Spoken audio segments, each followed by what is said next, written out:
Fábio Wolff, sócio-diretor da Wolff Sports e Marketing, um dos grandes especialistas em patrocínio esportivo aqui no Brasil, é o convidado do Bate-Bola dessa semana. O assunto principal aqui do Bate-Bola vai ser o patrocínio do Flamengo, né, que assombrou, acho que o mercado, né, Fábio? O mercado publicitário do esportivo na semana passada, quando o Flamengo anunciou a patrocínio, a parceria com a Betano, né, com o site de apostas Betano.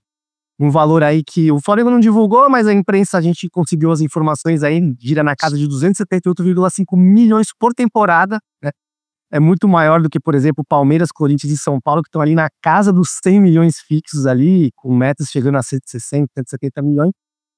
E eu queria começar, Fábio, já agradecendo a tua presença, perguntar, você acha que um patrocínio desse tamanho, com esse porte, vai mudar muito o mecanismo e futuros também patrocínios de outras equipes, o método como se negocia?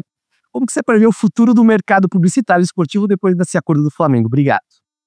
Marcel, prazer falar contigo, com o Estadão, jornal que eu leio todo dia, sou assinante há muito tempo. Não dá para dizer o que vai acontecer, não dá para dizer. Tá? Tem alguns especialistas no mercado estão tratando isso como um caso muito específico e ponto. Tem outros que não. Eu seria leviano em afirmar o que vai acontecer, porque não dá para saber. Tá? O fato é que, sim, foi um patrocínio super expressivo e que balançou o mercado, não só esportivo, mas publicitário como um todo. É o maior contrato de patrocínio da história do futebol brasileiro, muito relevante. Entre os 12 maiores patrocínios do mundo, o Flamengo, nos últimos 12 anos, teve um incremento no valor de patrocínio de mais de 2.500%. Então, é uma indústria que vem crescendo, são números que vêm crescendo ano a ano, mas muito em função das casas de aposta. Se não fossem as casas de aposta, esse fenômeno não estaria acontecendo. Isso eu posso dizer. Agora, sobre o futuro a Deus pertence. Cena dos próximos capítulos. O que eu posso dizer, Marcel, é que tranquilamente vários clubes que têm contratos enormes estão sendo convidados para os clubes estão convidando, na verdade, os seus respectivos patrocinadores para sentar à mesa. Isso é fato. Então, os grandes clubes da Série A que possuem contratos grandes estão convidando os seus patrocinadores para sentar à mesa para tomar um café. Olha, vamos tomar um café, né? Para conversar sobre o que aconteceu Flamengo e Betano. É um café. Agora, o que vai acontecer desse café não dá para dizer. É engraçado que alguns desses patrocinadores, né, Fábio, vou citar aqui até a Sportingbet, que patrocina o Palmeiras, a própria Superbet, que patrocina São Paulo Fluminense, estavam também, né, nessa licitação que o Flamengo fez. O Flamengo fez uma concorrência, né, o Flamengo apresentou ali um número mínimo ali que ele imaginava e abriu para as empresas oferecerem. E muitas dessas que também patrocinam outros grandes clubes também estavam nessa concorrência. Então eles sabem os números, né, que foram ali trabalhados e que foram apresentados, e faz muito sentido isso, né, porque você muda esse valor. Então o Palmeiras, o São Paulo, o próprio Corinthians, outros clubes grandes, vamos fechar aqui, talvez rever o nosso contrato. O problema é que tem um contrato, né, Fábio? Muitos clubes com 2, 3 anos de contratos aí. Você acha que é viável uma mudança assim, ou esse clube tem que esperar acabar o contrato? Como que você avalia essa questão do mercado? Quando ocorre uma concorrência e os números acabam vazando, o recado que você dá é que você tem dinheiro em caixa. Então, tem dinheiro em caixa. Não é que a empresa não tem dinheiro em caixa, tem dinheiro em caixa. Cabe agora aos clubes que possuem contratos milionários entender até onde eles podem desgastar e estressar a relação com o atual patrocinador. Porque no momento que você firma um contrato, e esse contrato é vigente, a menos que tenha uma cláusula de equiparação, né, em função de algum negócio externo, você tem que cumprir o contrato, né? O contrato ele foi feito para ser cumprido. E uma coisa eu posso afirmar tranquilamente, Marcel, é que a grande maioria desses clubes estava muito satisfeito com os contratos que haviam assinado. Foram recordes atrás de recordes. Maior contrato do Palmeiras, maior contrato do Corinthians, maior contrato do São Paulo, maior contrato do Botafogo, maior contrato do Fluminense, o maior contrato do Vasco. Os clubes estavam muito satisfeitos até acontecer esse negócio. Então, e, ao mesmo tempo, é importante dizer que, a partir de janeiro desse ano, a regulamentação ela entrou em vigência. Com a regulamentação, o que a gente pode afirmar é que as margens das casas de apostas ficaram menores, né?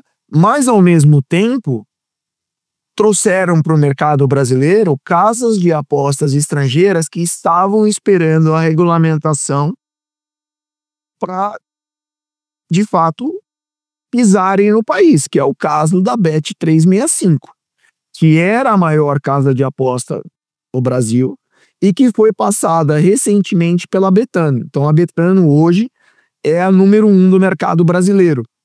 Mas se não me falha a memória, a Bet365 é a maior do mundo. Então, por um lado, as margens diminuem com os encargos, com a outorga que as casas de aposta tiveram que pagar. Por outro lado, novos players entram no mercado. Então, vamos supor um cenário. Olha, o meu contrato tá vigente, eu não quero sentar para discutir agora um novo valor, porque a gente, né, assinou o contrato e é um bom contrato. Se esse contrato não tiver uma cláusula, ou cláusulas que protejam o contratante, aí pode uma casa, por exemplo, uma internacional vir pagar e fazer um novo contrato. Então, como a gente não tem todas essas informações, é difícil dizer qual situação que está ou não está em risco. Mas o fato é que, desde 2018, que nós vemos numa crescente absurda de valores, as casas de aposta elas estão se protegendo contratualmente de eventuais ataques no mercado. Mas o fato é que esse mercado, como tem muito dinheiro, às vezes ele lembra até aqueles filmes de faroeste, sabe? Eu, por exemplo, como agência, já tive contrato derrubado, porque chegou uma outra casa de aposta e pagou a rescisão e tirou o meu cliente, do mesmo jeito que eu também já tirei outras casas de aposta de contratos vigentes.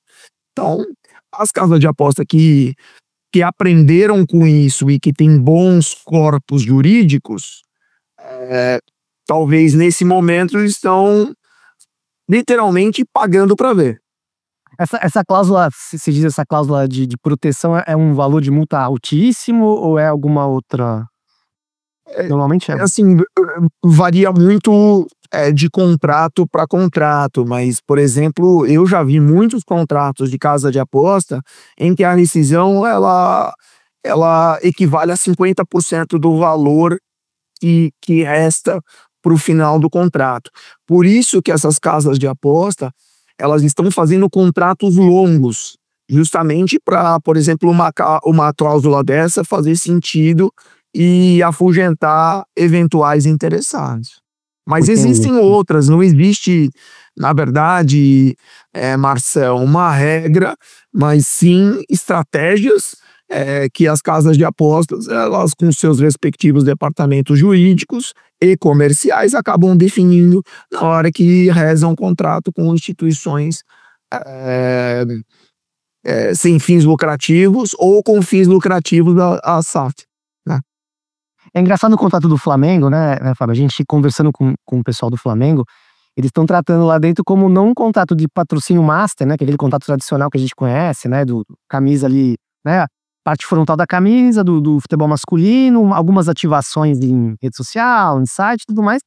Isso tá dando como uma parceria, né? Então, por isso também que eles alegam que o valor é tão alto. Aí, por exemplo, você vai ter, claro, a parte master da camisa do masculino, mas também do feminino, né? Que o futebol feminino tá ganhando projeção, com transmissão em TV aberta, né? O Campeonato Brasileiro. Você tem os esportes como o Flamengo chama olímpicos ali, né? Vôlei, basquete, que também tem ali o seu espaço de transmissão. Mas principalmente a Flá TV, que agora virou até Flamengo TV, não é nem mais Flá TV, né? Que é a grande aposta do Flamengo e que eu acho que o que fez também esse valor ser tão alto, né? Você acha que esse ativo dos clubes é mal explorado atualmente, sim, do clube ter não uma televisão, mas ter ali na rede social, ter um acesso que ele poderia aproveitar melhor até para trazer esses patrocínios maiores, com valores maiores? Que o Flamengo é um canhão de mídia, isso é indiscutível, né? Que os clubes possuem assets a serem melhor trabalhados, desenvolvidos, eu não vou generalizar, mas em muitos casos sim. Vale, por exemplo, o que aconteceu na pandemia. Os clubes de futebol na pandemia, eles não tinham o que entregar, porque no momento que os eventos cessaram, eles não tinham o que entregar e correram um grande risco dos contratos caírem. Eu, por exemplo, tive contrato de cliente, 2, 3 contratos que acabaram caindo durante a pandemia. Os clubes eles ficaram com receio e saíram numa corrida desenfreada no sentido de melhorar a entrega digital. Então não é que foi feito com planejamento, com estratégia, foi feito a forceps. Ou você faz, ou você perde o patrocínio. Então o exemplo que eu estou dando, Marcel, é que assim, muitas vezes as coisas no futebol, elas não são feitas com planejamento estratégico de longo prazo. Elas são feitas com o dia de amanhã, com o mês seguinte, ou até o final da gestão da atual presidência, diretores, né? Porque, enfim, por isso que muitas vezes o trabalho de um clube sem fins lucrativos, ele não combina com uma indústria que tem um potencial absurdo de clubes de darem lucro, né? Por isso que alguns estão sufocados, estão respirando sob aparelhos e que mais cedo, mais tarde vão acabar virando SAF, né? Então, sim, existe espaço para uma melhor entrega. Os clubes brasileiros estão escalando receitas nos últimos anos significativamente, mas, ao mesmo tempo, quando a gente vê um clube como o Real Madrid faturando 6, 7 vezes, se comparado com o maior clube brasileiro, que hoje representa o 12º maior contrato de patrocínio do mundo, eu acho que tem um gap para se diminuir aí, e os clubes acordaram para isso, mas é óbvio, aí a gente volta àquela discussão, né? Os clubes têm que entender que a união deles é que faz o produto, né? E eles têm que pensar coletivamente. A liga demorou para sair, né? E nós temos aí alguns pontos no futebol brasileiro que no momento que pensarem que o clube A precisa do clube B para sobreviver, nós vamos trazer muito mais dinheiro para dentro do nosso futebol. Eu ia te perguntar até sobre essa questão da liga. A gente vê, enfim, tem 2 blocos hoje, eles estão tentando conversar aí para a criação de uma liga unificada, né, que possa até organizar o brasileiro. A CBF está, enfim, ali no meio, a gente não sabe muito bem como a CBF vai atuar nessa questão toda. Mas assim, você acha que é possível os clubes se juntarem ali definitivamente para poder negociar mesmo esses direitos comerciais? Porque a gente vê, por exemplo, às vezes o direito de transmissão internacional, o Flamengo já não, vou fazer sozinho, porque eu acho que talvez eu consiga um valor maior, né? A gente vê muitos ativos também do Campeonato Brasileiro que ainda não estão com os clubes, por exemplo, naming rights, né? Que é alguma coisa que a CBF ainda fechou o último contrato. Você acha que esses clubes podem se unir para fazer essas negociações? Eu gosto sempre de mencionar o caso da Premier League. Então, o futebol inglês, na década de 80, era um futebol ladeira abaixo, com hooliganismo, com o que faltava era profissionalismo. No momento que os clubes se reuniram e resolveram criar a Premier League, que hoje disparado é a principal liga do mundo, é claro que se pensou num bem coletivo, né? Lógico que é um modelo de negócio com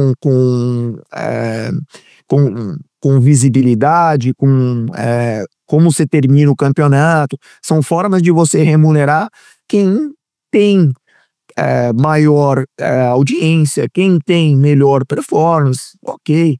Tá? Então eu acho que falta um pouco no futebol brasileiro bom senso, no sentido de puxa, o Flamengo é o maior, é o que entrega mais, né, em relação à venda de pay-per-view, em relação à audiência.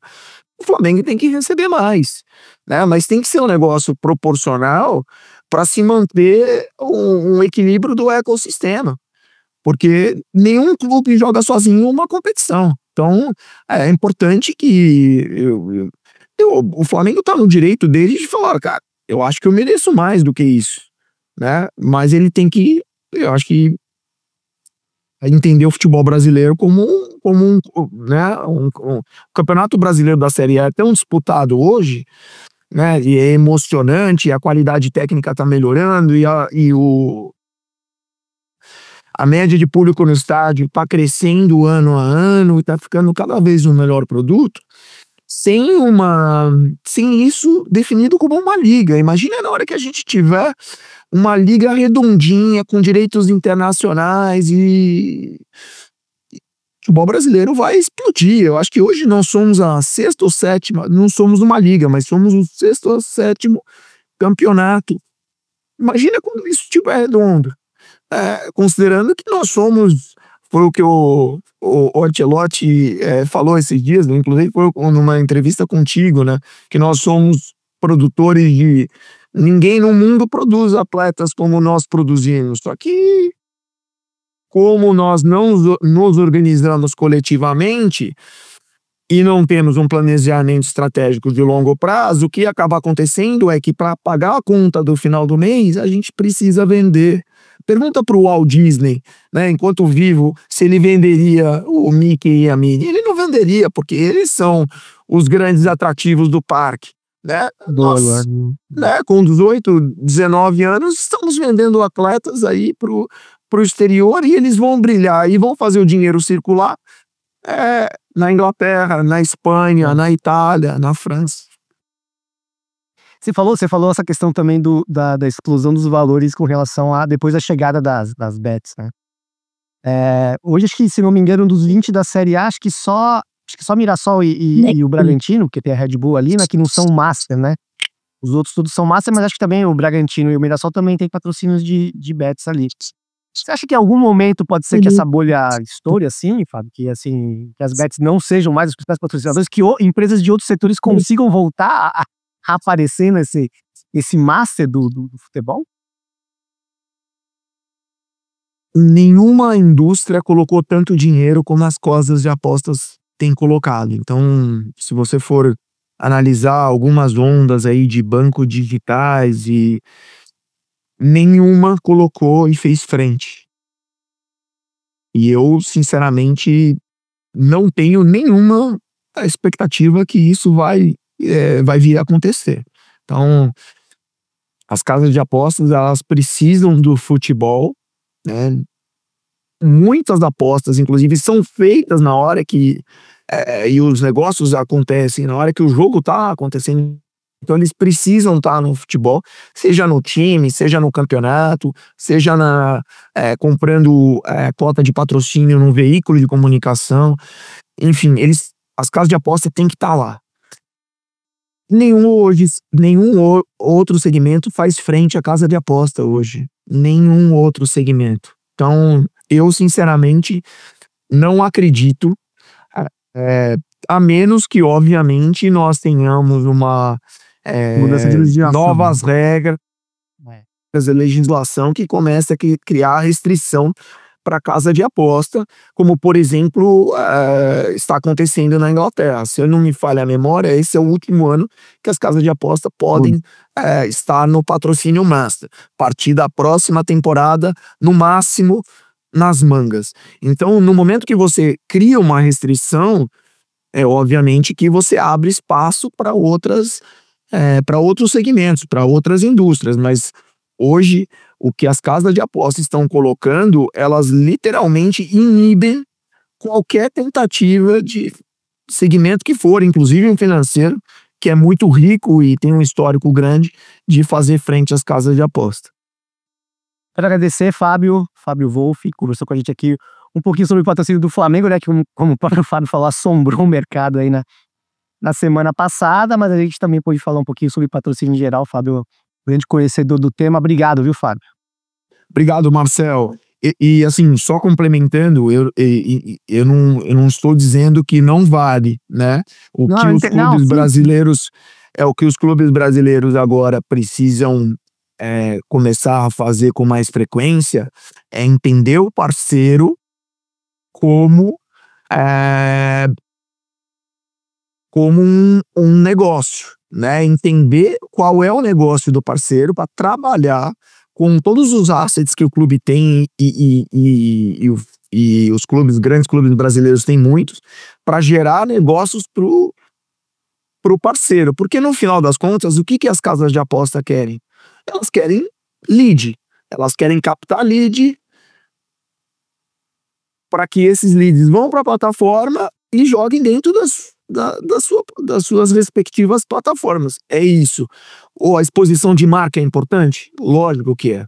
Mas exposição de marca, mere simplesmente, nesse atual estágio no mercado, que não é mais entrante, já está em algum nível crescente, logo mais vai maturar, não é suficiente. Então, clube que vende patrocínio pensando apenas em entregar visibilidade, já não é um discurso que é vendedor e que cola junto com os principais players do mercado de apostas. Beleza, Fábio, obrigado novamente. É isso aí, pessoal. Bate bola essa semana. Até semana que vem.